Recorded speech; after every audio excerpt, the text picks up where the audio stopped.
സ്തോ-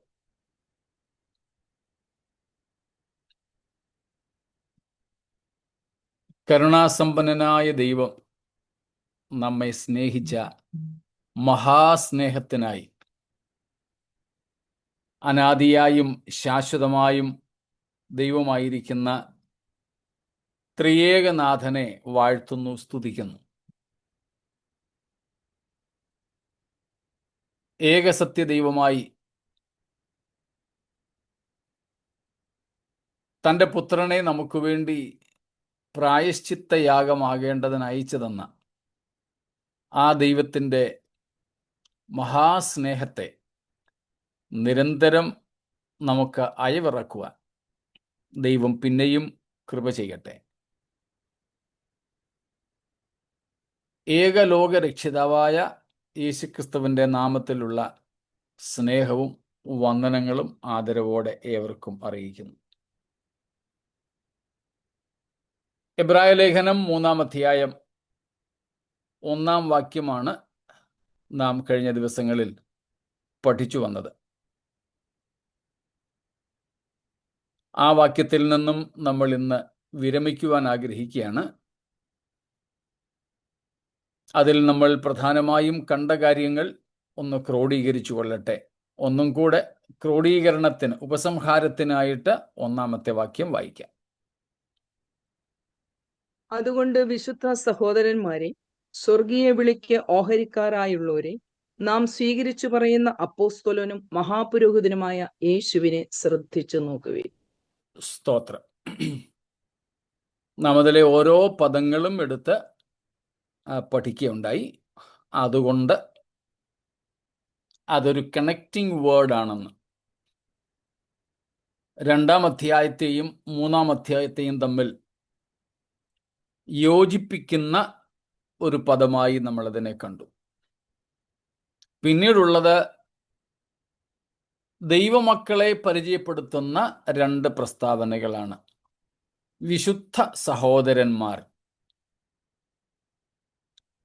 വിശുദ്ധന്മാരെന്നും യേശുക്രിസ്തുവിൻ്റെ സഹോദരന്മാരെന്നും നമ്മൾ തമ്മിൽ സഹോദരങ്ങളെന്നും അതിനർത്ഥമുണ്ട്.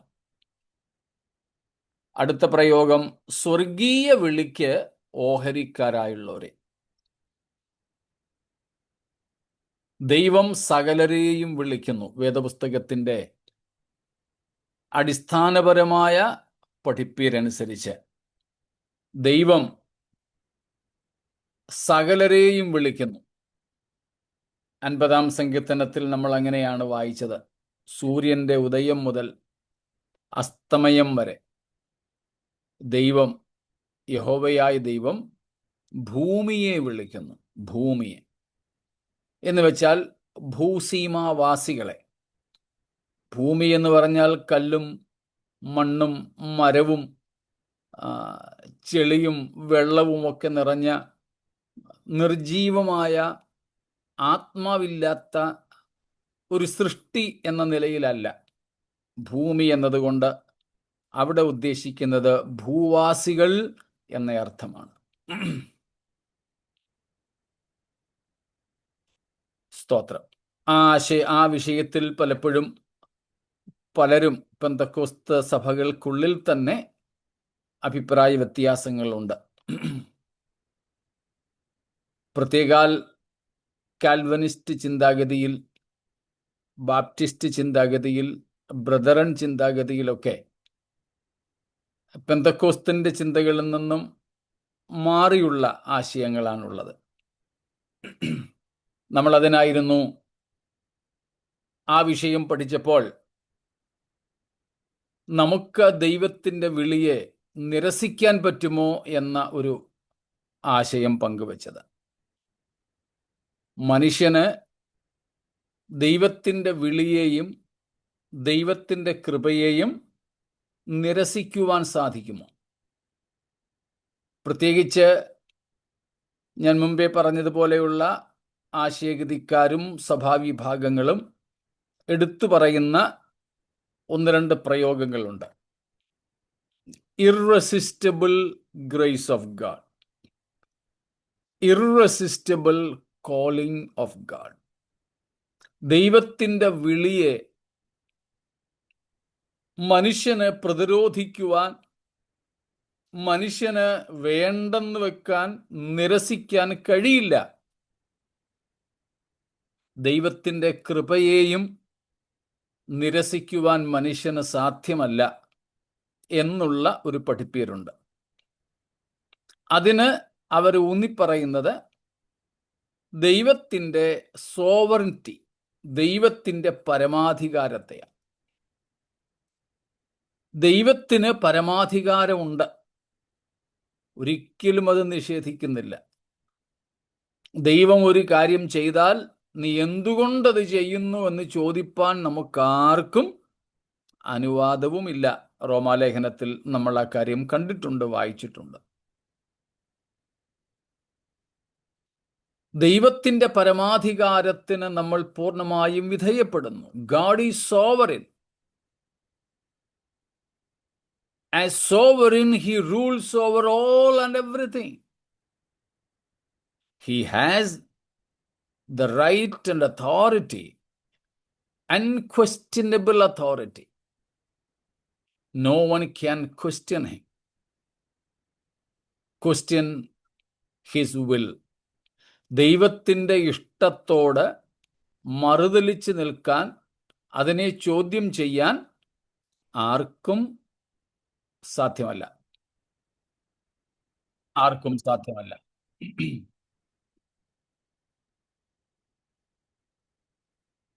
എന്നാൽ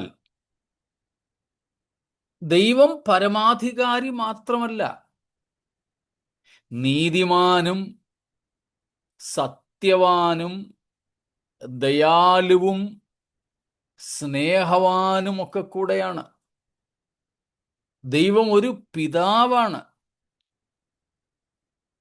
സ്തോത്രം.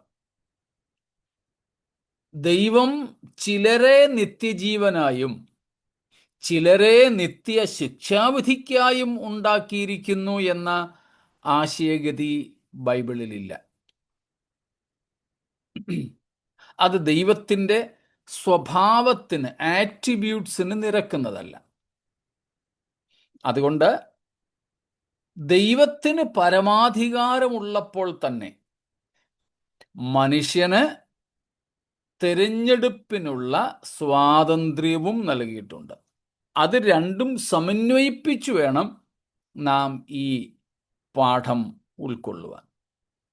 സ്തോത്രം. അതുകൊണ്ടാണ് നമ്മൾ വളരെ നാളുകൾ മുമ്പ് മുതലേ, എൻ്റെ ഓർമ്മ ശരിയാണെങ്കിൽ നമ്മുടെ ഈ ക്ലാസ്സിൽ തന്നെ ഒരു 5-6 പ്രാവശ്യമെങ്കിലും ഞാൻ പറഞ്ഞിട്ടുള്ള കാര്യമാണ്, ദൈവത്തിൻ്റെ 2 സാർവത്രികമായ കൽപ്പനകൾ. ചിലരെങ്കിലും ഓർക്കുന്നുണ്ടായിരിക്കും. 2 universal commandments of God. One is but with an option, and the other one is mandatory. 2 സാർവത്രികമായ കൽപ്പനകൾ സകല മനുഷ്യരോടും സകല സൃഷ്ടിയോടുമുള്ളതെന്ന് വേണമെങ്കിൽ പറയാം. സ്തോത്രം. അതിൽ ഒന്നാമത്തേത് സാർവത്രികമായ കൽപ്പനയാണെങ്കിലും തെരഞ്ഞെടുപ്പിനുള്ള സ്വാതന്ത്ര്യം ദൈവം മനുഷ്യന് നൽകിയിട്ടുണ്ട്. എന്നാൽ രണ്ടാമത്തേതിന് അങ്ങനെ ഒരു സാധ്യതയില്ല. അനുസരിച്ചേ പറ്റൂ. ഓർമ്മയുണ്ടല്ലോ നിങ്ങൾക്ക് ഏതൊക്കെയാണെന്നുള്ളത്? ഒന്ന് പറഞ്ഞോളൂ. മാനസാന്തരം ഒന്നാമത്തേത് തിരഞ്ഞെടുപ്പിനുള്ള സ്വാതന്ത്ര്യത്തോടുകൂടെ ദൈവം മുഴുലോകത്തോടും കൽപ്പിക്കുന്ന കൽപ്പനയാണ് മാനസാന്തരപ്പെടുക. മാനസാന്തരപ്പെടുക ഒരു ഭംഗിവാക്കായി ദൈവം പറയുന്നതല്ല. ഹൃദയംഗമായി ദൈവം ആഗ്രഹിക്കുന്നതാണ് എല്ലാവരും മാനസാന്തരപ്പെടണമെന്ന്. പക്ഷേ തിരഞ്ഞെടുപ്പിന് മനുഷ്യർക്ക് സ്വാതന്ത്ര്യം കൊടുത്തിട്ടുണ്ട്. അതുകൊണ്ട് അതനുസരിച്ച് അവർക്ക് തിരഞ്ഞെടുക്കാം. സ്തോത്രം. അത് ദൈവത്തിൻ്റെ കൃപയെ, ഓരോരുത്തർക്കു വേണ്ടിയുമുള്ള ദൈവത്തിൻ്റെ കൃപയെ നിരസിക്കുന്നതാണ്.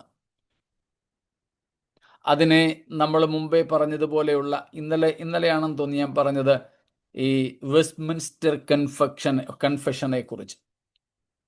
ആ വെസ്റ്റ്മിൻസ്റ്റർ കൺഫെഷനിൽ എൻ്റെ ഓർമ്മ ശരിയാണെങ്കിൽ 10-ാം അധ്യായങ്ങൾ അതിൽ പലതുണ്ട്.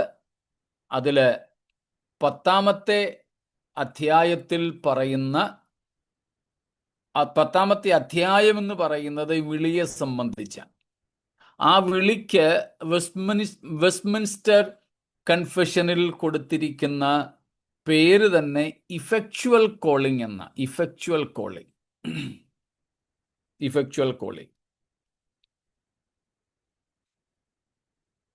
ആ ഇഫക്ച്വൽ കോളിങ്ങിൻ്റെ അർത്ഥം തന്നെ ഇപ്പോൾ നമ്മൾ ഈ പറഞ്ഞതാണ്.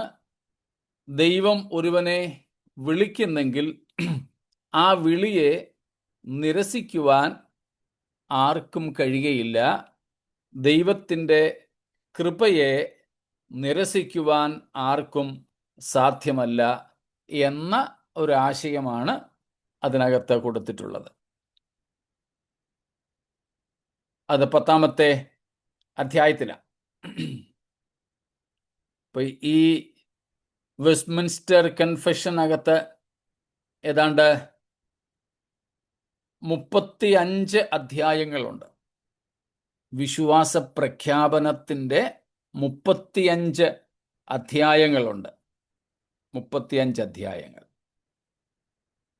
അപ്പം അതിലെ 10-ാമത്തെ അധ്യായമാണ് ഇഫക്ച്വൽ കോളിംഗ് എന്നുള്ളത്. ഇഫക്ച്വൽ കോളിംഗ്. അപ്പം അതിൽ ഈ ആശയമാണ് പറയുന്നത്. ദൈവം വിളിച്ചാൽ ഒരുവൻ അനുസരിച്ചിരിക്കും. അവന് അതിനെ നിരസിക്കാൻ സാധ്യമല്ല. നിരസിച്ച് മുൻപോട്ട് പോകുവാൻ കഴിയുകയില്ല എന്ന ആശയമാണ്. എന്നാൽ വേദപുസ്തകത്തിൽ നമ്മൾ ഈ പറഞ്ഞതുപോലെ ദൈവത്തിൻ്റെ പരമാധികാരവും മനുഷ്യൻ്റെ തിരഞ്ഞെടുപ്പിനുള്ള സ്വാതന്ത്ര്യവും ഈ വിഷയത്തിലുണ്ട്. ദൈവം തൻ്റെ പരമാധികാരം ഈ വിഷയത്തിൽ, ഒരുവനെ രക്ഷിക്കുന്ന വിഷയത്തിൽ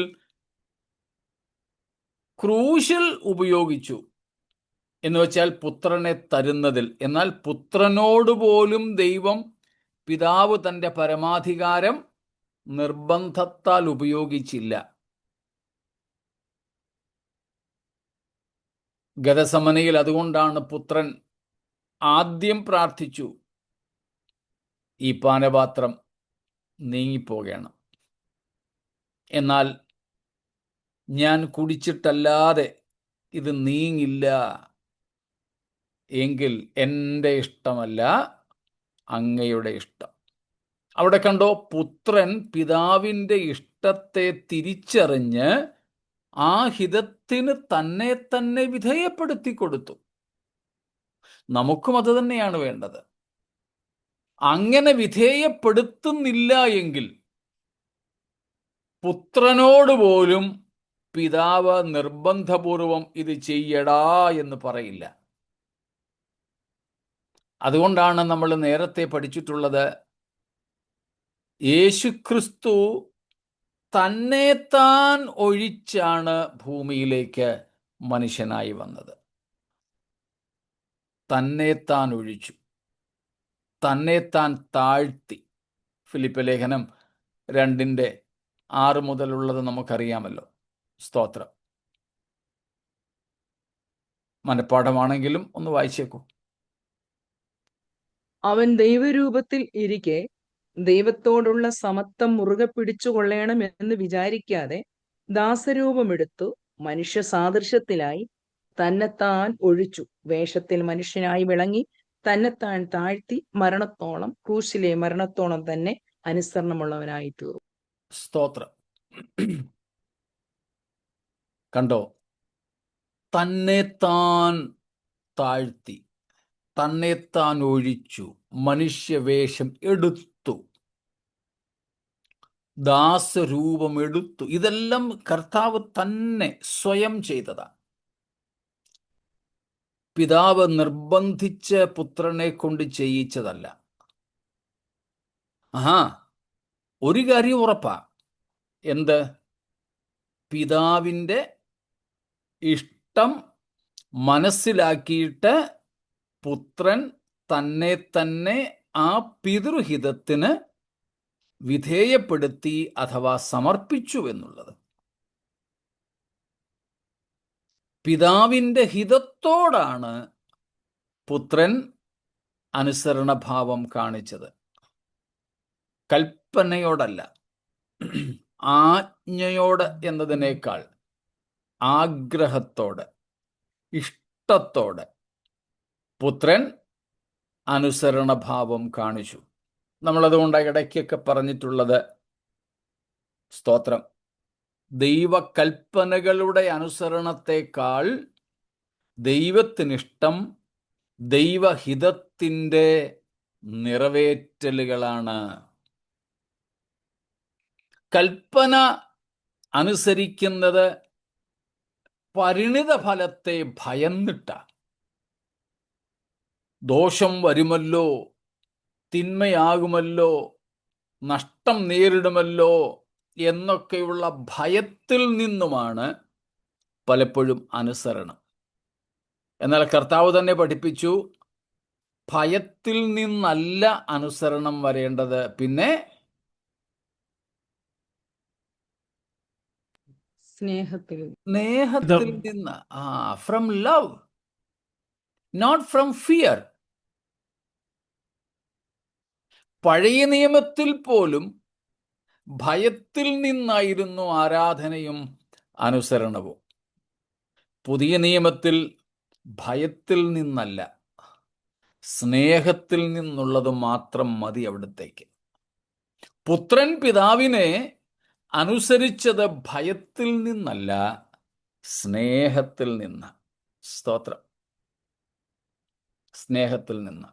അപ്പോൾ യേശുക്രിസ്തുവിനോട് പോലും പിതാവ് തൻ്റെ പരമാധികാരവും സർവാധിപത്യവും ഉപയോഗിച്ച് ഭൂമിയിലേക്ക് തള്ളിവിട്ടതല്ല, പിതാവിൻ്റെ ഹൃദയവാഞ്ച അറിഞ്ഞ് പുത്രൻ തന്നെ തന്നെ സമർപ്പിച്ചതാണ്. അതുകൊണ്ട് യേശുക്രിസ്തു തന്നെത്താനാണ് സ്വർഗീയ മഹിമകളെ ഉരിഞ്ഞു വെച്ചിട്ട് മനുഷ്യനായി ഭൂമിയിലേക്ക് വന്നത്, മനുഷ്യനായി ഇവിടെ ഉലകത്തിൽ പിറന്നത്, ക്രൂശിൽ മരിച്ചത്.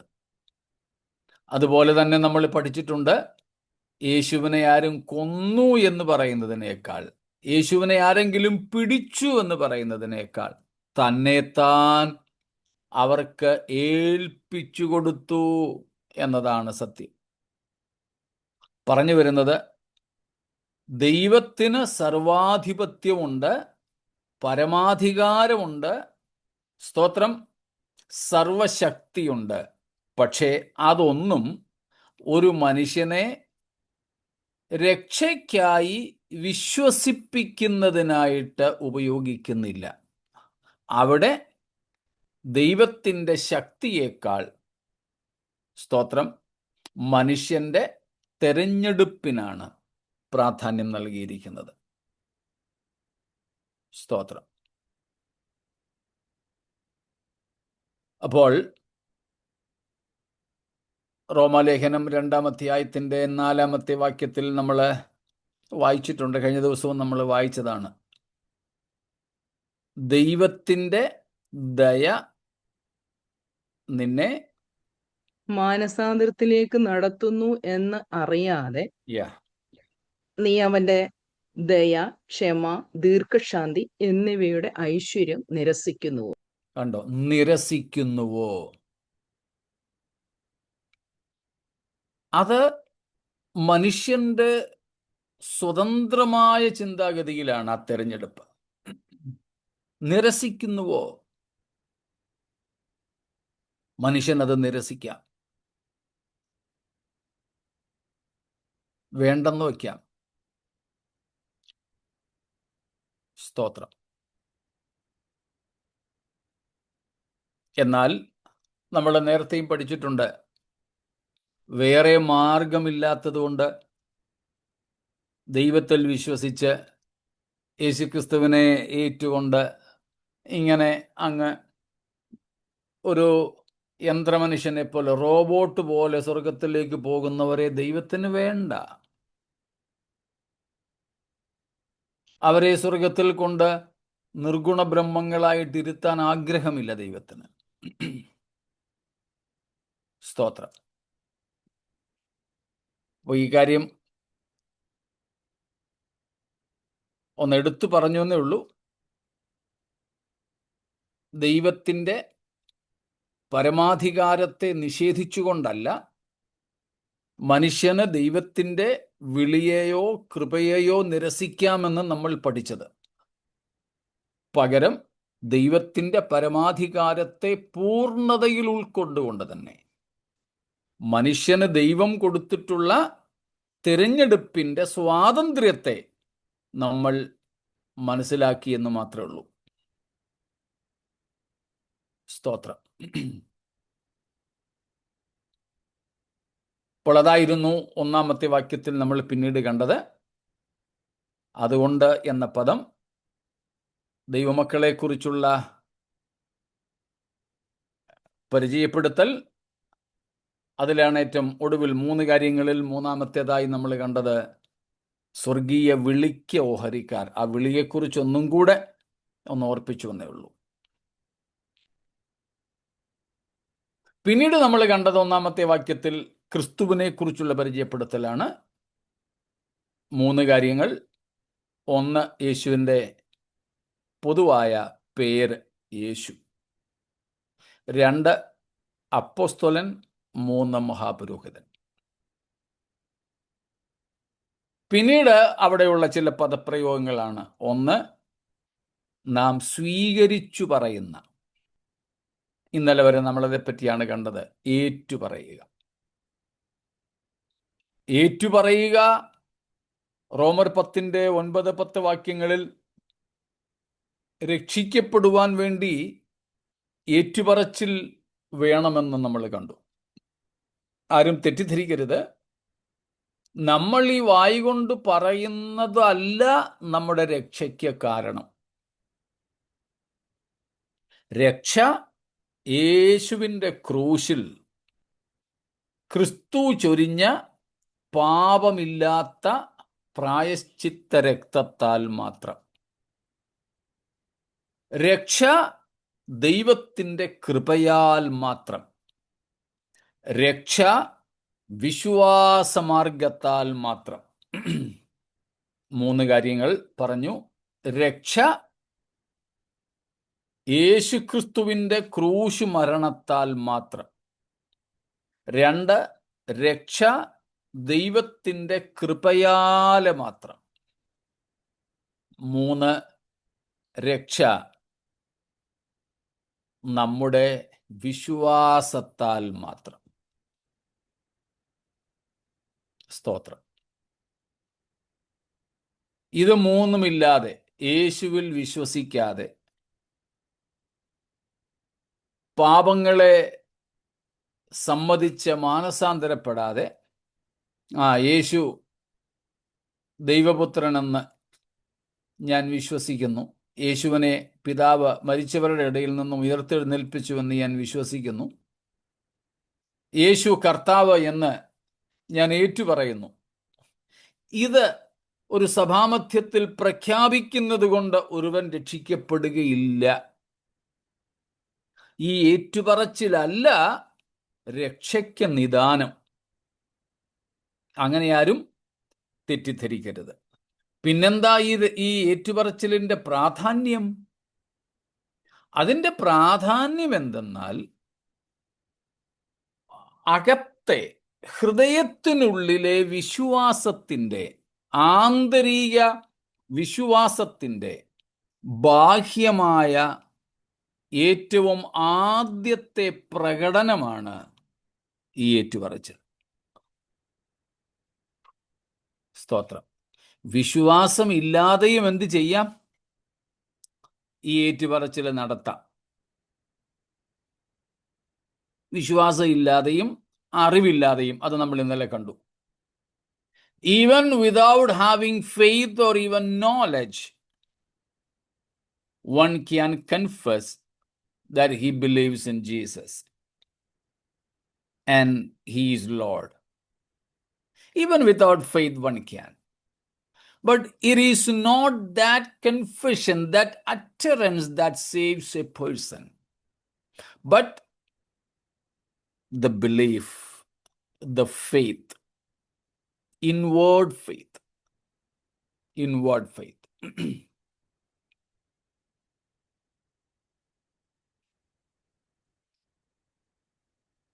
But this confession is necessary.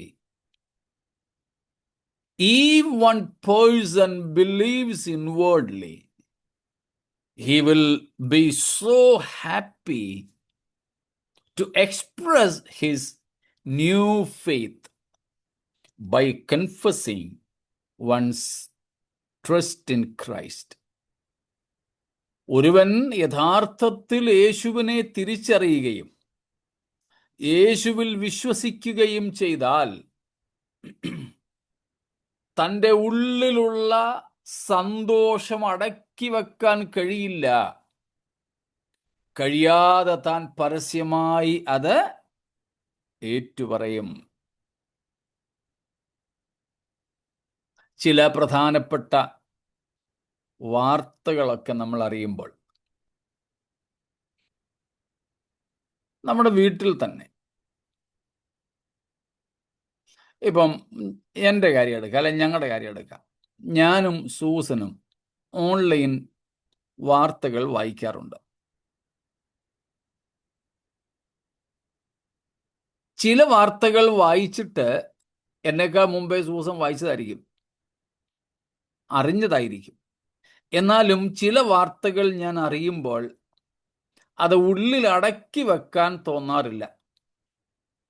അങ്ങ് പറയും, നീ വായിച്ചായിരുന്നോ, ഇതാ ഇങ്ങനൊരു സംഭവം. അതുപോലെ തിരിച്ചും. എന്താ, ഒരു വസ്തുതയുടെ അറിവ് നമ്മുടെ അകത്ത് ഉണ്ടാക്കുന്ന ഒരു വൈകാരികമായ ഭാവമാണത്. ചിലപ്പോൾ അത്ഭുതമാകാം, ദുഃഖമാകാം, സന്തോഷമാകാം.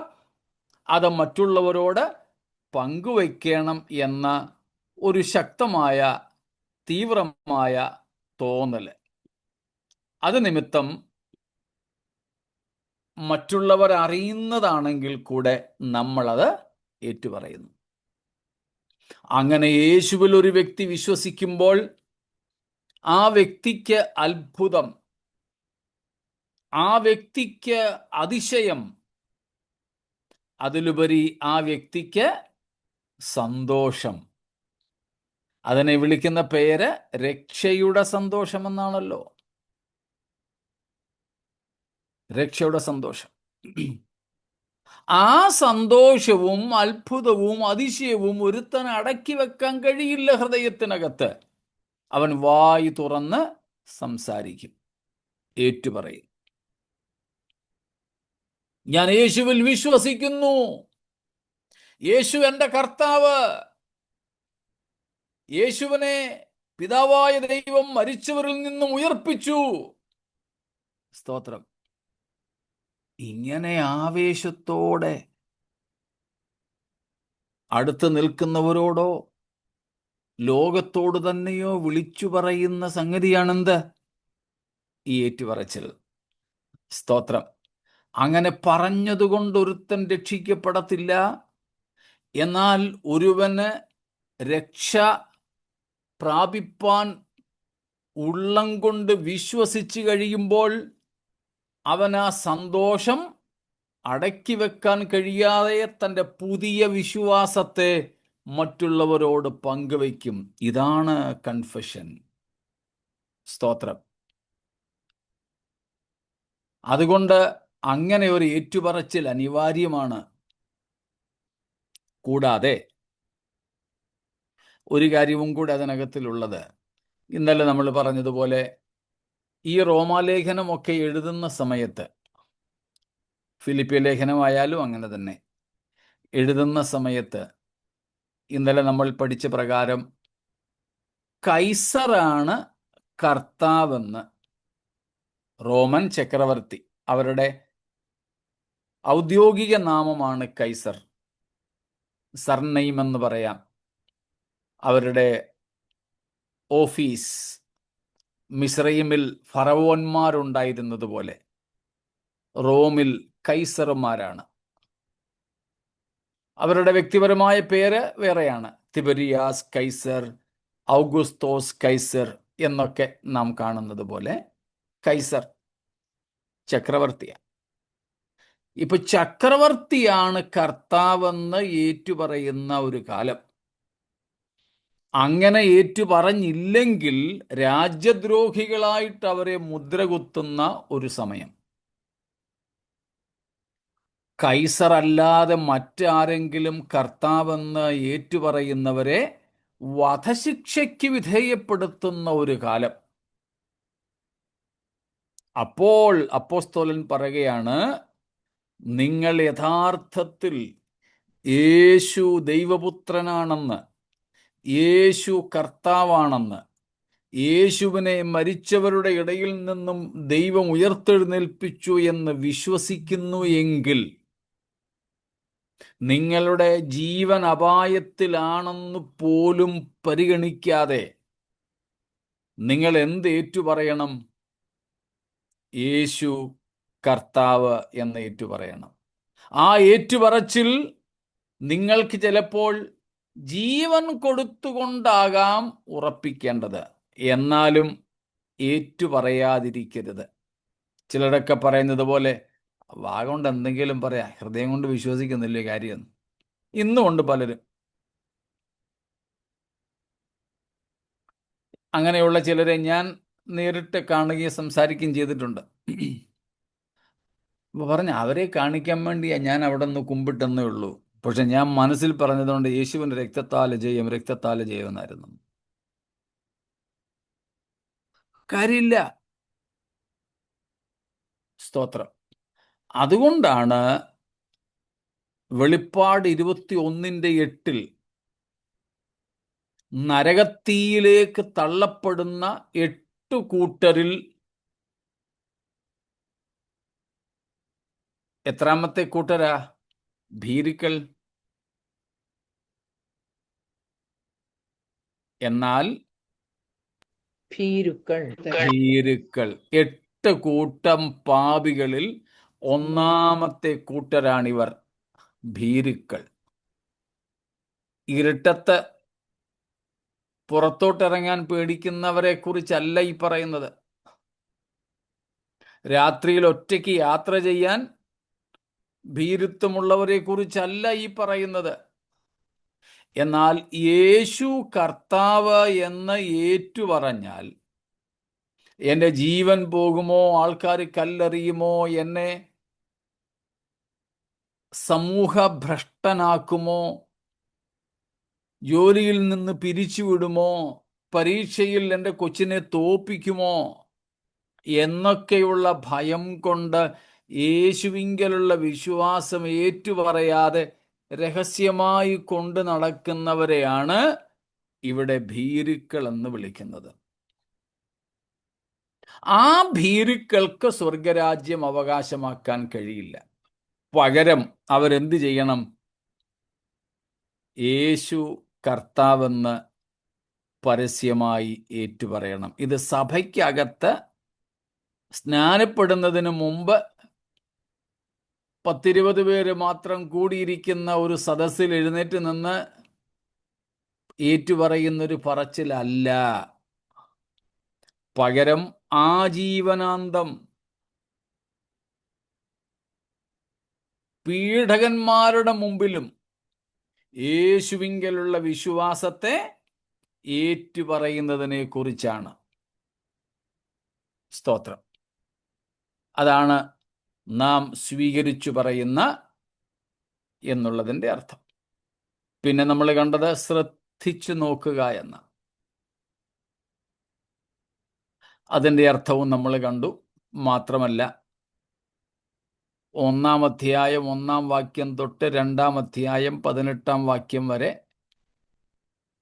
ഇനിയും 3:1 തൊട്ട് മുമ്പോട്ടും യേശുവിനെ നമ്മൾ ശ്രദ്ധിച്ചു നോക്കുകയാണ്. നോക്കിയാൽ നമുക്ക് യേശുവിനെ കാണാൻ പറ്റുന്നതൊക്കെ നമ്മൾ മനസ്സിലാക്കുന്നുണ്ടല്ലോ. ഇന്നലെയും നമ്മൾ പറഞ്ഞു നിർത്തിയിരുന്നു, ഏകദേശം 30ഓളം കാര്യങ്ങൾ ഇതിനോടകം തന്നെ നാം യേശു കർത്താവിനെ കുറിച്ച് പഠിച്ചു കഴിഞ്ഞു. ഇനിയും പഠിക്കുവാനുണ്ട്. ഇനിയും ഉൾക്കാഴ്ചകൾ ഈ പുസ്തകത്തിൽ പരിശുദ്ധാത്മാവ് നൽകിയിട്ടുണ്ട്. അതാണ് ശ്രദ്ധിച്ചു നോക്കുക. ഇത്രയുമാണ് നാം 1-ാമത്തെ വാക്യത്തിൽ നിന്നും പഠിച്ചത്. 2 കാര്യങ്ങൾക്ക് അല്പം കൂടെ വിശദീകരണം ഇന്ന് ഞാൻ തന്നുവെന്നേ ഉള്ളൂ. സ്തോത്രം. ഇതുവരെയുള്ളതിൽ എന്തെങ്കിലും ചോദ്യങ്ങളോ മറ്റോ ഉണ്ടോ? ഇല്ലെങ്കിൽ നമുക്ക് 2-ാം വാക്യത്തിലേക്ക് പോകാം. പാസ്റ്ററെ, അപ്പോഴേ ഈ ഭീരുക്കൾ എന്ന് പറയുന്ന ഈ ഒളിവിലുള്ള സഭയും അങ്ങനെയുള്ള ആൾക്കാരും ഒക്കെ ഉണ്ടല്ലോ, അവരെ ഭീരുക്കളുടെ കൂട്ടത്തിൽ വരുമോ അതോ? ഇല്ല, അവർ ശത്രുക്കളിൽ നിന്നും ഒളിച്ചു പാർക്കുന്നു എന്നുള്ളത് ശരിയാ. പൗലോസ്ലീഹായെ ശത്രുക്കൾ ആക്രമിക്കാൻ വന്നപ്പോൾ സഹോദരന്മാര് കൊട്ടയ്ക്കകത്താക്കി മതിൽ വഴി പറഞ്ഞു വിട്ടു. പൗലോസ് ഭീരുവായിട്ടാണോ? അല്ല. യേശു കർത്താവും ശിഷ്യന്മാരെ അയക്കുമ്പോൾ എന്താ പറഞ്ഞത്? നിങ്ങളെ എവിടെയെങ്കിലും നിന്ന് ഓടിച്ചാൽ നിങ്ങൾ അവിടെ നിന്ന് ഓടിപ്പോക്കോ. ഞാൻ ഓടത്തില്ല, ഞാൻ ഇവിടെ നിൽക്കും, ഞാൻ ധൈര്യശാലിയാണ്, ഞാൻ ഭീരുവല്ല എന്നും പറഞ്ഞ് നിൽക്കാൻ കർത്താവ് നമ്മോട് പറയുന്നില്ല. നിങ്ങളെ ഉൾക്കൊള്ളാത്തിടത്തു നിന്നും നിങ്ങൾ പൊക്കോ, ഓടിക്കുന്നിടത്തു നിന്ന് നിങ്ങൾ ഓടിക്കോ. 1-2 തമാശ പറയുന്ന പ്രസംഗകന്മാര് 2 പേരെങ്ങനെ പറഞ്ഞതായിട്ടാണ് 2 പേര് പറഞ്ഞായിട്ടാണ് എനിക്കറിവുള്ളത്. ഞാൻ പ്രസംഗിച്ചുകൊണ്ട് നിൽക്കുമ്പോൾ കുറച്ച് ഇന്ന ആൾക്കാർ വന്നു എന്നെ അടിക്കാൻ. ഞാൻ പതുക്കെ ചെരുപ്പങ്ങോട്ട് ഊരി മുണ്ടങ്ങോട്ട് മടക്കി കുത്തി, എന്നിട്ടൊരൊറ്റ ഓട്ടം കൊടുത്തു, ഓടിപ്പോയി. അത് ചിരിപ്പിക്കാൻ പറഞ്ഞതാണോ എന്ന് എനിക്കറിയില്ല. ഏതായാലും കർത്താവ് പറഞ്ഞിരിക്കുന്നതാ, ഓടിച്ചാൽ നിങ്ങൾ ഓടിപ്പോ. അല്ലാതെ അവിടെ തന്നെ നിന്ന് തല്ലുകൊള്ളാനോ ചാകാനോ കർത്താവ് പറഞ്ഞിട്ടില്ല. ഒരിടത്തൊന്നും നിങ്ങളെ വേണ്ടെന്ന് വെച്ചാൽ, നിഷേധിച്ചാൽ നിങ്ങൾ പൊക്കൊള്ളുക. നിങ്ങളെ തള്ളിക്കളയുന്നിടത്തുനിന്ന് നിങ്ങൾ പൊക്കൊള്ളുക.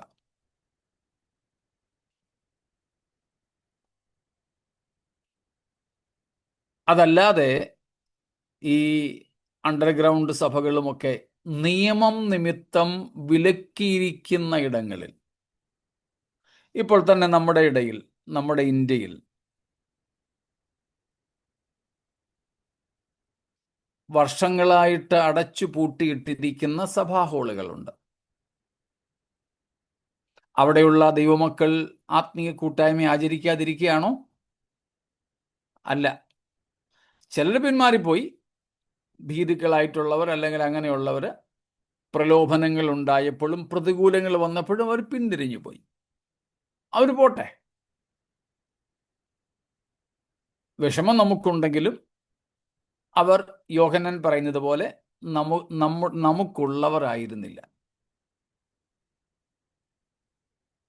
എന്നാൽ ബാക്കിയുള്ളവരോ കൂടി വരാൻ കഴിയുന്നില്ലെങ്കിലും അവർ മറ്റ് പല മാധ്യമങ്ങളിലൂടെയും ഒരുമിച്ച് കൂട്ടായ്മ ആചരിക്കുന്നു, ക്രിസ്തുവിൽ വളരുന്നു, വചനം പഠിക്കുന്നു, ഒക്കെ ചെയ്യുന്നു. എന്നാൽ ഈ വിരോധിക്കുന്നവരോട്, എതിരാളികളോട്, നിങ്ങൾ സഭ അടച്ചുപൂട്ടിയാണെന്ന് ഞങ്ങളിങ്ങനെ ചെയ്യുന്നുണ്ടല്ലോ എന്നും പറഞ്ഞ് കൊച്ചു പിള്ളേർ പറയുന്നത് പോലെ നമുക്ക് പറഞ്ഞു നടക്കേണ്ട ആവശ്യം ഇല്ല. അവർ കൂടി വരാൻ കഴിയുന്ന സുരക്ഷിത സ്ഥാനങ്ങളിൽ അല്ലെ സുരക്ഷിതത്വത്തിലായിരിക്കുന്നു. എന്നാൽ അവരെ പട്ടാളമോ പോലീസോ രാഷ്ട്രീയക്കാരോ മത ആചാര്യന്മാരോ ഒക്കെ പിടിച്ചു എന്നിരിക്കട്ടെ. പിടിച്ച് അവരെ ന്യായവിസ്താരത്തിലേക്ക് കൊണ്ടുവരുമ്പോഴോ അല്ലെങ്കിൽ പൊതുജനമധ്യത്തിലേക്ക് കൊണ്ടുവന്ന് അവരെ പീഡിപ്പിക്കുമ്പോഴോ യേശുവിനെ തള്ളിപ്പറയാൻ, ബൈബിളിൻ്റെ മണ്ടയ്ക്ക് കയറി ചവിട്ടാൻ, ബൈബിള് തുറന്നു വെച്ച് അതിൽ തുപ്പാൻ ഒക്കെ ആക്രോശിച്ച് ഇവരെ ഉപദ്രവിക്കുമ്പോൾ അങ്ങനെ ചെയ്തേക്കാമേ എന്നും പറഞ്ഞ് ചെയ്യുന്നവരാണെങ്കിൽ ഈ ഒളിവിൽ കഴിയുന്ന ഒളിസഭകൾ ഭീരുക്കളാണ്. എന്നാൽ അവരെ പിടിച്ച് ഇങ്ങനെയുള്ള സന്ദർഭങ്ങളിലേക്ക് കൊണ്ടുവരുമ്പോഴും ഒരുപക്ഷെ ശത്രുക്കൾ വലിച്ചു കീറി തുറന്ന് അതിൽ തുപ്പിവെച്ച ബൈബിളിലേക്ക് വീണ്ടും തുപ്പൻ പറയുമ്പോൾ അതിനു പകരം ആ ശത്രുക്കള് തുറന്നു വെച്ച് തുപ്പിയ ബൈബിൾ എടുത്ത് സ്വന്തം കൈകൊണ്ട് അവരുടെ തുപ്പലും കഫവുമൊക്കെ തുടച്ചു മാറ്റി അത് മാറോട് ചേർത്ത് വെച്ച് യേശുവാണ് എൻ്റെ കർത്താവ് എന്ന് പറയുന്നവർ ഭീരുക്കളല്ല. സ്തോത്രം, ഭീരുക്കളല്ല. സ്തോത്രം. അത് വ്യക്തമായി കാണുമല്ലോ. സ്തോത്രം. മറ്റൊരു കമന്റ് വന്നു. അമേരിക്കയിലൊക്കെ ചില പാസ്റ്റർമാര് വേദപുസ്തകത്തിൻ്റെ മുകളിൽ കയറി നിന്നിട്ട് ഞങ്ങൾ ദൈവവചനത്തിൽ നിൽക്കുന്നവരാണെന്ന് തെളിയിക്കാറുണ്ടെന്ന്. ഇത് എൻ്റെ ഓർമ്മ ശരിയാണെങ്കിൽ, ആള് മരിച്ചു പോയതുകൊണ്ട് ഞാൻ അതിൻ്റെ പേരെടുക്കുന്നില്ല, ലോകം ആദരിക്കുന്ന ഒരു ദൈവദാസനാണ്. കേരളത്തിൽ ഒരു പ്രത്യേക ദൈവദാസൻ ചർച്ച് ഓഫ് ഗോഡിൻ്റെ ഓവർസിയർ ആയിരുന്ന സമയത്ത്, പേര് ഞാൻ പറയുന്നില്ല, നിങ്ങൾ ചിലർക്കൊക്കെ അറിയാമായിരിക്കും, കേരളത്തിൽ നടന്ന ചർച്ച് ഓഫ് ഗോഡ് കേരള സ്റ്റേറ്റിൻ്റെ ജനറൽ കൺവെൻഷനിൽ അമേരിക്കയിൽ നിന്നും വന്ന ഒരു പ്രസംഗകൻ, അദ്ദേഹത്തിൻ്റെ പേരെനിക്ക് ഓർമ്മയില്ല, ഈ പറഞ്ഞ കാര്യം ചെയ്തതാണ്.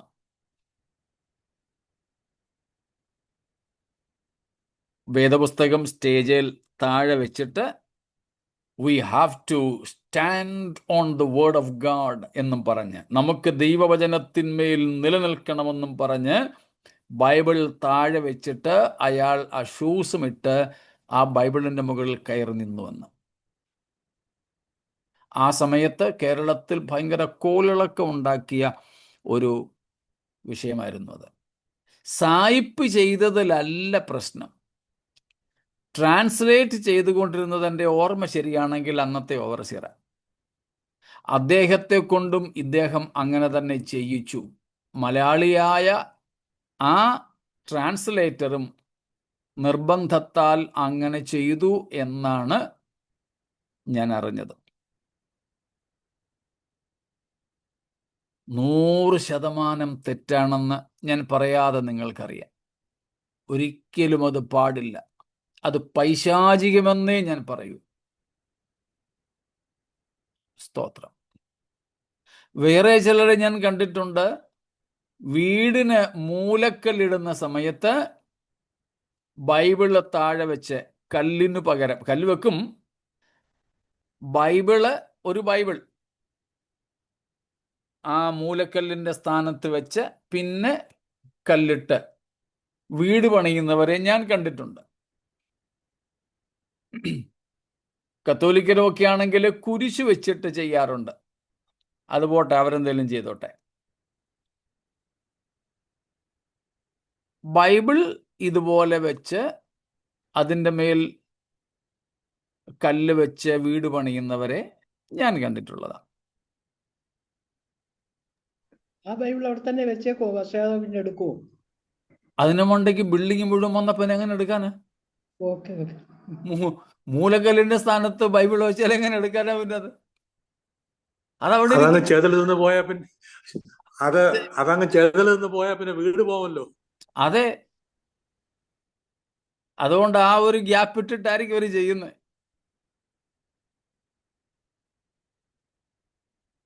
അതെല്ലാം ഭയങ്കര അബദ്ധങ്ങളാ. ദൈവവചനത്തിൽ നിലനിൽക്കുക എന്നുള്ളതൊന്നും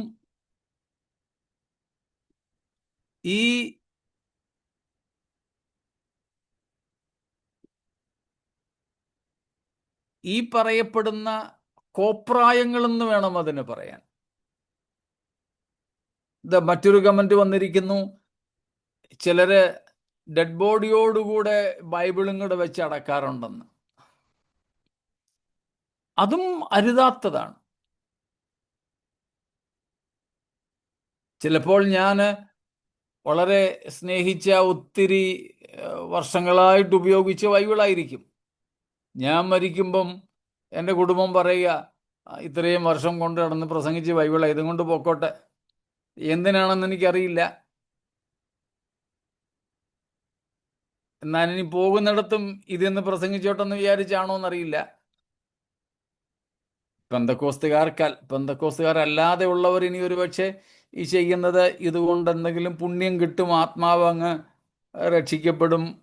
രക്ഷിക്കപ്പെടുമെന്നല്ല, രക്ഷപ്പെടുമെന്നൊക്കെ വിചാരിച്ച് ചെയ്യുന്നതായിരിക്കാം.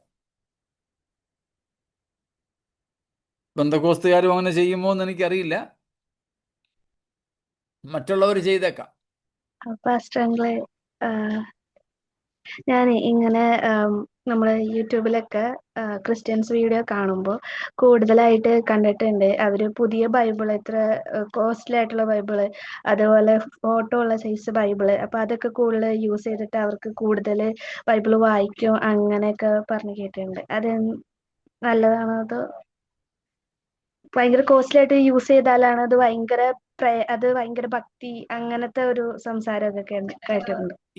ഇംഗ്ലീഷ് ബൈബിൾസ് അങ്ങനെ വായിക്കുന്നത് അങ്ങനത്തെ ഒരു ചിന്താഗതി ചിലരിടയിലുണ്ട്. അത് മെയിൻലി ഒരു 24,000 ഉണ്ടാവും ആ ബൈബിളിന്. അതിന്റെ വിലയൊക്കെ ഞാൻ ജസ്റ്റ് നോക്കി, അപ്പൊ ഇങ്ങനെ പറയുന്ന കേട്ടപ്പോ ഭയങ്കര ഓക്വേർഡായിട്ട് തോന്നി. തീർച്ചയായിട്ടും അതിൻ്റെ ആവശ്യമില്ല. അതിന് ചിലർ പറയുന്ന, ഞാൻ ഈ ഒരു ഇത്രയും വിലയുള്ളത് ഞാൻ കണ്ടിട്ടില്ല, പക്ഷേ ചിലർ പറഞ്ഞു കേട്ടിട്ടുണ്ട്, നിങ്ങൾ എന്തുമാത്രം വിലയുള്ള ഷൂസാണ് മേടിക്കുന്നത്, ആയിരക്കണക്കിന് രൂപയുള്ള മൊബൈലാണ് മേടിക്കുന്നത്, ബൈബിളിന് വേണ്ടി മുതൽ മുടക്ക് എന്നും പറഞ്ഞുകൊണ്ടാണ് ഇവർ വില കൂടിയ ബൈബിൾ മേടിക്കുന്നത്. അത് ഭോഷത്വമാണ്. ദാറ്റ് ഈസ് ജസ്റ്റ്, എന്താണ് പറയുന്നത്, a commercialisation of the Bible. വേദപുസ്തകത്തിൻ്റെ കച്ചവടം നടത്തുന്നതേ ഉള്ളൂ. വെറും കച്ചവട തന്ത്രമാണത്.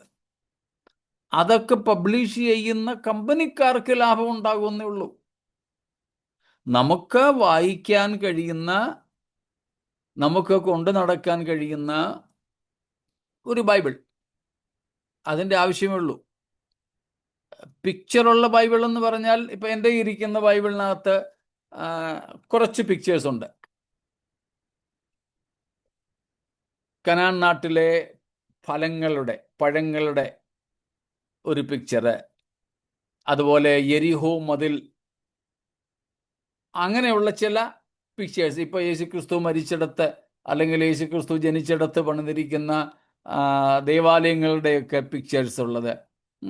ഇതിനൊന്നും വലിയ വിലയില്ല. എൻ്റെ ഇരിക്കുന്ന ബൈബിൾ എനിക്ക് തോന്നുന്നു ഏതാണ്ട് 10-25 വർഷത്തിന് മുകളിലായി ബൈബിളാണ് ഞാനിപ്പോൾ ഉപയോഗിക്കുന്നത്. അക്ഷരങ്ങളൊക്കെ മാഞ്ഞു തുടങ്ങിയത് കൊണ്ട് പുതിയ ഒരെണ്ണം വാങ്ങണം എന്ന് വിചാരിച്ചിരിക്കുക. സാധാ ബൈബിൾ 150 രൂപയ്ക്ക്, ഇപ്പം 150, 160, 200 രൂപ ആയിട്ടുണ്ടെന്ന് തോന്നുന്നു. അതാണ് ഏറ്റവും കുറഞ്ഞ ബൈബിൾ. ഓ, അത് ശരി, അത് തെറ്റായിട്ടുള്ള പ്രവണതയാണ്.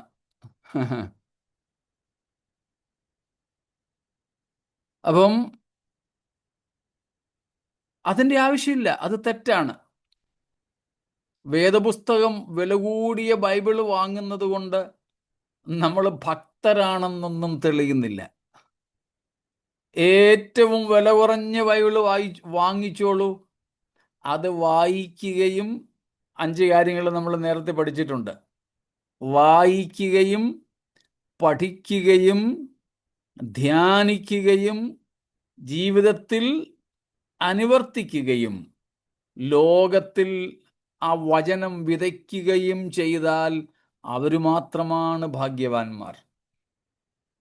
5 കാര്യങ്ങൾ: read the Bible, learn the Bible, meditate the Bible, practice the Bible and propagate the Bible. ഏറ്റവും വില കുറഞ്ഞത് മതി. ഇതിലെ വചനങ്ങളും അതിലെ വചനങ്ങളും ഒരേ വചനം തന്നെ. മറ്റേത് ലെതർ കവറുമൊക്കെ ഇട്ട് ഗിൽറ്റൊക്കെ ചെയ്ത് വളരെ ലോലമായ പേപ്പറിൽ അച്ചടിച്ച് ഒരു വലിയ വിലയ്ക്ക് കൊടുക്കുന്നു. അത് കച്ചവട തന്ത്രമാണ്. എന്നാൽ സാധാ ബൈബിൾ കച്ചവടത്തിന് വേണ്ടിയല്ല. ഇപ്പം നമുക്ക് കിട്ടുന്ന ബൈബിൾ സൊസൈറ്റി ഓഫ് ഇന്ത്യയുടെ ബൈബിൾ നമുക്കറിയാം. ഇത്രയും വലിപ്പമുള്ള ഒരു പുസ്തകം അച്ചടിക്കണമെങ്കിൽ, ഈ നിലയിൽ നമ്മുടെ കയ്യിൽ കിട്ടണമെങ്കിൽ ആയിരങ്ങൾ കൊടുത്തെങ്കിലേ പറ്റുള്ളൂ. പക്ഷെ നമുക്ക് 150 200 രൂപയ്ക്കാണ് തരുന്നത്. എങ്ങനെ തരുന്നു? സബ്സിഡിയിലാണ് തരുന്നത്. ബൈബിൾ സൊസൈറ്റി നമുക്ക് സബ്സിഡൈസ്ഡ് ആയിട്ടാണ് തരുന്നത്. അതിനാ നമ്മുടെയൊക്കെ ജനറൽ കൺവെൻഷനുകളിൽ ബൈബിൾ സൊസൈറ്റി ഓഫ് ഇന്ത്യയുടെ ഒരു റെപ്രസെൻറ്റേറ്റീവ് ഒരു ദിവസം വരുന്നതും ഒരു സ്തോത്രകാഴ്ചയൊക്കെ എടുക്കുന്നതും. പല സഭകളിൽ നിന്നും വർഷത്തിലൊരിക്കൽ സ്തോത്രകാഴ്ചയെടുത്ത് ബൈബിൾ സൊസൈറ്റിക്ക് കൊടുക്കാറുണ്ട്.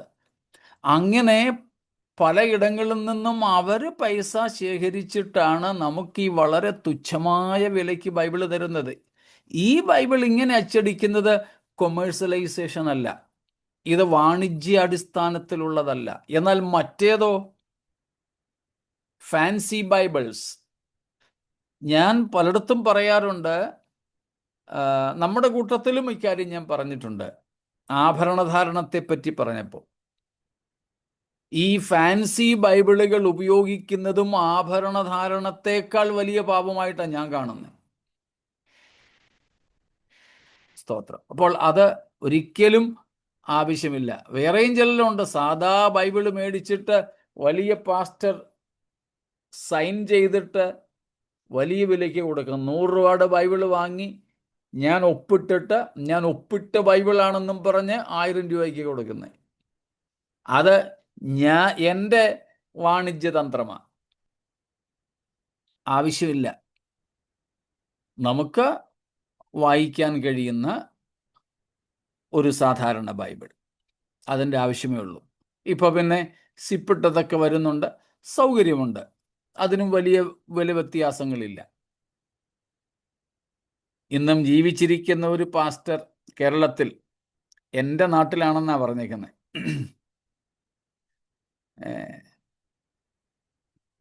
ശവമടക്കിന് ബൈബിളും കൂടെ വെച്ച് അടക്കിയെന്ന് ഒരു കമൻറ്റ് വന്നിട്ടുണ്ട്. അത് വളരെ പരിതാപകരമാണ്, പാടില്ലാത്തതാണ്.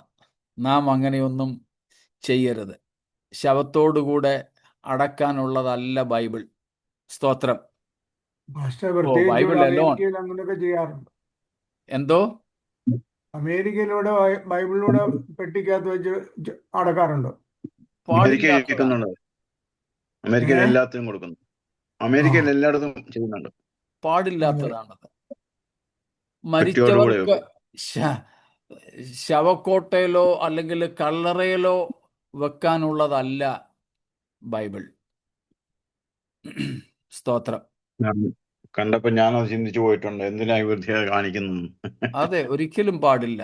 വേദപുസ്തകം നമുക്ക് വായിക്കാൻ വേണ്ടിയുള്ളതാ. ഈവൻ നമ്മുടെ അലമാരിക്കകത്ത് തുറന്നിങ്ങനെ വെച്ചേക്കാൻ പോലും ഉള്ളതല്ല, വായിക്കാനായിട്ടുള്ളതാ. സ്തോത്രം. അല്ലെങ്കിൽ ആവശ്യമില്ലാതെ ഒത്തിരി ബൈബിള് വാങ്ങിച്ചു കൂട്ടുന്നവരെ എനിക്കറിയാം. കാറ് 2, വീട്ടിൽ 2, സോബായിൽ 2. It is also a sin. തീർച്ചയായിട്ടും ആഭരണധാരണത്തിന്റെ സമയത്ത്, അതിനെക്കുറിച്ചുള്ള നമ്മുടെ ചർച്ചയുടെ സമയത്ത് ഈ കാര്യവും ഞാൻ പറഞ്ഞതാണ്. സ്തോത്രം. അന്നേരമാണ് ഞാൻ പറഞ്ഞത്, ഒരു മിഷൻ സ്റ്റാറ്റിസ്റ്റിക്സിൽ പറഞ്ഞ കാര്യം, if we collect the unread and unused Bibles from the Bible believing persons and families, we will not have to reprint the Bible for next 10 years at least, and will be more than enough to distribute among the world population. വേദപുസ്തകം വിശ്വസിക്കുന്നവരുടെ വീടുകളിലിരിക്കുന്ന ഉപയോഗിക്കാത്ത ബൈബിളെല്ലാം കൂടെ കൂട്ടിവെച്ചാൽ അടുത്ത 10 കൊല്ലത്തേക്കെങ്കിലും ഒരു Bible പോലും print ചെയ്യാതെ ലോകത്തുള്ള എല്ലാവർക്കും Bible എത്തിക്കാൻ സാധിക്കുമെന്ന്. ശരിയാ? സ്തോത്രം. മുമ്പേ പറഞ്ഞ ശവത്തോടുകൂടെ അടക്കുന്നതിനെ കുറിച്ചല്ല ഒരാളിനെ കുറിച്ച് പറഞ്ഞത്. മനുഷ്യനെ അടക്കുന്നത് പോലെ ബൈബിൾ അടക്കുന്ന ഒരു പാസ്റ്ററിനെ കുറിച്ചാണ്. പഴയ ബൈബിളാണോ അങ്ങനെ അടക്കാറുള്ളത്? പഴയെന്ന് പറഞ്ഞാൽ ഉപയോഗശൂന്യമായി തീർന്ന ബൈബിളാണോ, അതോ നല്ല ബൈബിളോ? പുതിയ ബൈബിള്. അതൊരിക്കലും പാടില്ല. പഴയ ബൈബിളൊന്നും കൊടുക്കത്തില്ല, വായിക്കണ്ടേ? ഒരിക്കലും പാടില്ലാത്ത കാര്യങ്ങളാണ്. എന്തുകൊണ്ട് അവർ ചെയ്യുന്നു എന്നുള്ളത് എനിക്കറിയില്ല, നമുക്ക് മനസ്സിലാക്കാൻ സാധിക്കുന്നില്ല. സ്തോത്രം.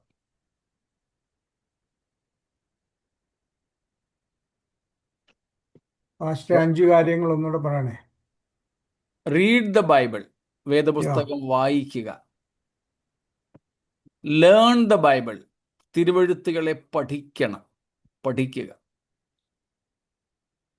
3, മെഡിറ്റേറ്റ് ദ ബൈബിൾ, ദൈവത്തിന്റെ വചനം ധ്യാനിക്കുക.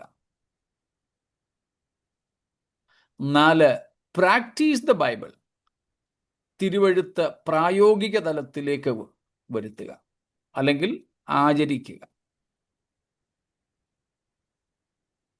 5, പ്രൊപ്പഗേറ്റ് ദ ബൈബിൾ, മറ്റുള്ളവരോട് അറിയിക്കുക, പ്രസംഗിക്കുക, പ്രസിദ്ധം ചെയ്യുക.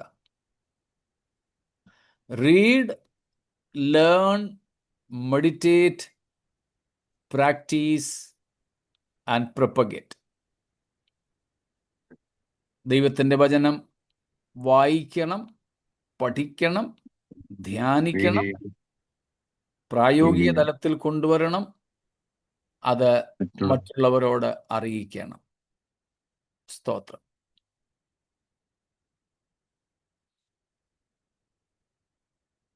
അതല്ലാതെ ഇതുകൊണ്ട് കുഴിച്ചിടാനും അടക്കാനും ശവത്തോടുകൂടെ വെക്കാനോ ഒന്നും ഉള്ളതല്ല. സ്തോത്രം. അതിനൊന്നിനുമല്ല. നമ്മൾ ഇതിനു മുമ്പ് വായിച്ചിട്ടുള്ള 1-2 വാക്യങ്ങൾ ഇനിയിപ്പോൾ നമ്മൾ 2-ാം വാക്യത്തിലേക്ക് കയറിയാൽ മുഖവരിയാകത്തുള്ളല്ലോ. അതുകൊണ്ട് ഇതിനോടനുബന്ധിച്ച് 1-2 വാക്യങ്ങൾ കൂടെ എടുത്തു പറഞ്ഞ് നമുക്ക് അവസാനിപ്പിക്കാം. ആവർത്തന പുസ്തകം 29-ന്റെ അവസാനത്തെ വാക്യം. ഡ്യൂട്ടണോമി 29:29. മലയാളത്തിൽ അവസാന വാക്യം 28 കാണത്തുള്ളൂ. മലയാളത്തിൽ പുതിയ പ്രിന്റിൽ 29 കാണും. മറഞ്ഞിരിക്കുന്ന കാര്യങ്ങൾ നമ്മുടെ ദൈവമായ യഹോവയ്ക്കുള്ളവയത്രേ, വെളിപ്പെട്ടിരിക്കുന്നവയോ നാം ഈ ന്യായപ്രമാണത്തിന്റെ സകല വചനങ്ങളും അനുസരിച്ച് നടക്കേണ്ടതിന് എന്നേക്കും നമുക്കും നമ്മുടെ മക്കൾക്കും ഉള്ളവയാകുന്നു. കണ്ടോ? വെളിപ്പെട്ടിരിക്കുന്നത് എന്ന് വെച്ചാൽ ദൈവത്തിൻ്റെ വചനം, ദൈവം വെളിപ്പെടുത്തിയിരിക്കുന്നത് എന്തിനു വേണ്ടിയാ? നമുക്കും നമ്മുടെ തലമുറകൾക്കും വേണ്ടി. എന്ത് ചെയ്യാൻ? അതിലെ സകല കാര്യങ്ങളും അനുസരിച്ച് നടക്കാൻ. ഇനി 30-11 വരെ, ചാപ്റ്റർ 30, ഡ്യൂട്ടണോമി 30:11-14, ആവർത്തനം തന്നെ 30:11-14 വരെ. ഞാൻ ഇന്ന് നിന്നോട് ആജ്ഞാപിക്കുന്ന ഈ കൽപ്പന നിനക്ക് പ്രയാസമുള്ളതല്ല, ദൂരമായുള്ളതും അല്ല. ഞങ്ങൾ കേട്ട് അനുസരിക്കേണ്ടതിന് 6 സ്വർഗത്തിൽ കയറി കൊണ്ട് വന്ന് തരും എന്ന് പറയത്തക്കവണ്ണം അത് സ്വർഗത്തിലല്ല. ഞങ്ങൾ കേട്ട് അനുസരിക്കേണ്ടതിന് 6 സമുദ്രം കടന്ന് കൊണ്ടുവന്ന് തരും എന്ന് പറയത്തക്കവണ്ണം അത് സമുദ്രത്തിനക്കരെയുമല്ല. നീ ഒന്ന് നിൽക്കണേ. ഇവിടെ ദൈവത്തിൻ്റെ വചനം അന്ന് ഇന്നത്തെ പോലെ 66 പുസ്തകങ്ങളിൽ നിന്നുള്ളത് നമുക്കറിയാം. ആദ്യത്തെ 5 പുസ്തകങ്ങളേ ഉള്ളൂ. ഈ പുസ്തകം എങ്ങനെയുള്ളതല്ല എന്ന് ദൈവം പറയുന്നു. അല്ല അല്ല എന്ന് എന്തോ എന്തൊക്കെയാ? പ്രയാസമുള്ളതല്ല, ദൂരമായുള്ളതുമല്ല. പിന്നെ സ്വർഗത്തിലും അല്ല, സമുദ്രത്തിന് അക്കരെയുമല്ല. ഇനിയും നമ്മളിപ്പോൾ പറഞ്ഞ കൂട്ടരോട് നമുക്ക് പറയേണ്ടി വരും, ഇത് അങ്ങ് ബിൽഡിങ്ങിൻ്റെ അടിയിൽ മൂലക്കല്ലിനോട് ചേർന്നുമല്ല, ഇത് അങ്ങ് ശവക്കല്ലറയിലുമല്ല. ഇവിടങ്ങളിൽ നിന്നൊന്നും അല്ല ഇത് വയ്ക്കേണ്ടത്. പിന്നെ ഇനി അടുത്തത് വായിച്ചു. നീ അനുസരിപ്പാൻ തക്കവണ്ണം വചനം നിനക്ക് ഏറ്റവും സമീപത്ത് നിന്റെ വായിലും നിന്റെ ഹൃദയത്തിലും തന്നെ ഇരിക്കുന്നു. സ്തോത്രം. അപ്പൊ ഇത് വായിക്കാനും കേൾക്കാനും അറിയാനും അനുസരിക്കുവാനും വേണ്ടിയാണ്. ഇത് മരിച്ചവർക്കുള്ളതല്ല. അടക്കാൻ ശവമടക്കുന്നത് പോലെ പുതിയ ബൈബിള് മേടിച്ച് അടക്കാനും അല്ല. എന്തിനെന്നറിയില്ല പുള്ളി അങ്ങനെ ചെയ്യുന്നത്. എന്ത് പ്രയോജനം കിട്ടുമോ അറിയില്ല.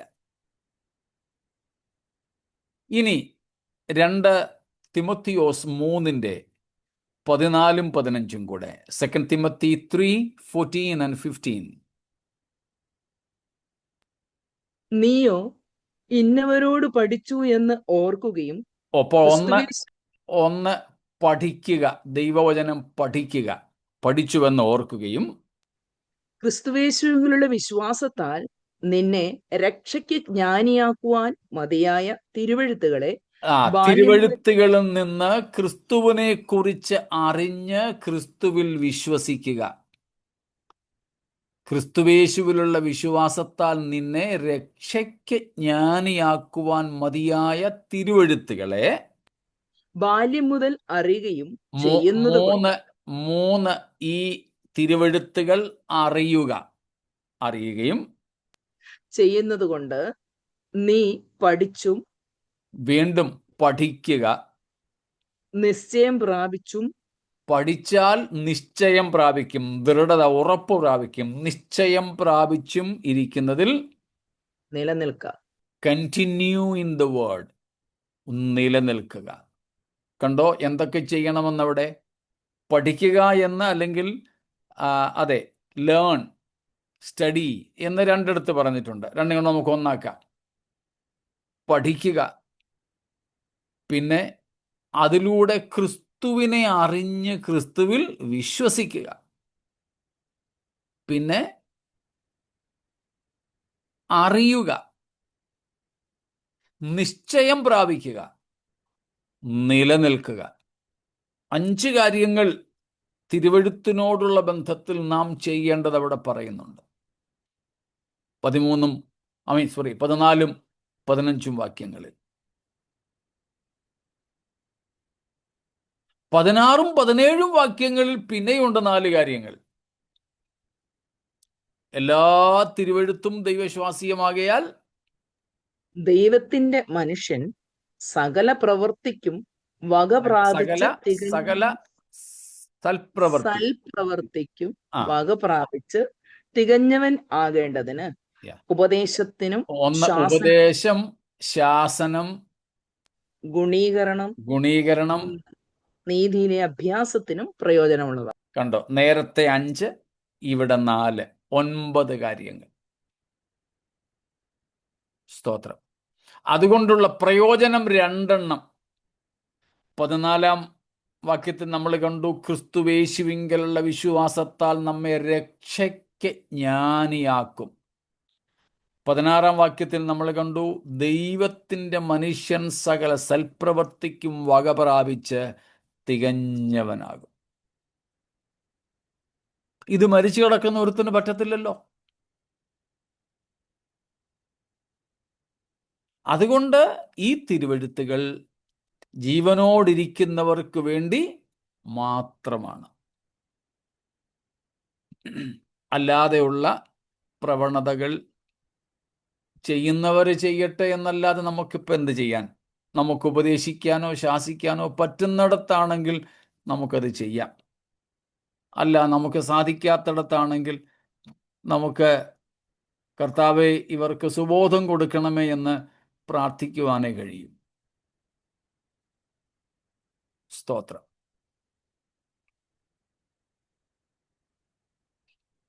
ഇത്രയും കാര്യങ്ങൾ അതുകൊണ്ട് വ്യക്തമായിരിക്കുമല്ലോ.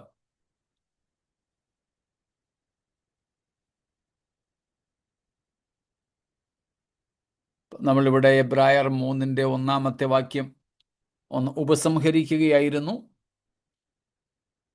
ഉപസംഹാരത്തിൽ 2 കാര്യങ്ങളൊന്നും കൂടെ നമ്മൾ ഊന്നിയും എടുത്തും പറഞ്ഞു. ദൈവത്തിൻ്റെ വിളിയെക്കുറിച്ചും പിന്നെ വിശ്വാസത്തിൻ്റെ പ്രഖ്യാപനത്തെക്കുറിച്ചും അഥവാ ഏറ്റുപറച്ചിലിനെ കുറിച്ചും. കർത്താവിൻ്റെ വരവ് താമസിച്ചാൽ 2 വാക്യത്തിലേക്ക് മുഖവുരകൾ കൂടാതെ നമുക്ക് നാളെ പ്രവേശിക്കാം. കർത്താവായ യേശുക്രിസ്തുവിലൂടെ നിത്യജീവനെ പ്രാപിപ്പാൻ നമുക്ക് ഭാഗ്യം ലഭിച്ചു. ക്രിസ്തു എന്ന വിശ്വസ്ത മഹാപുരോഹിതൻ നമുക്ക് മഹത്വത്തിൻ്റെ വലത്ത് ഭാഗത്ത്, മഹിമയുടെ വലത്ത് ഭാഗത്തുള്ളതുകൊണ്ട് നമ്മുടെ സ്വീകാര്യം അഥവാ നമ്മുടെ ഏറ്റുപറച്ചിൽ മുറുകെ പിടിച്ചുകൊള്ളുക. അതിന് കർത്താവ് നമുക്ക് കൃപ ചെയ്യട്ടെ. ഈ വചനങ്ങളാൽ ദൈവം നമ്മെ അനുഗ്രഹിക്കുമാറാകട്ടെ.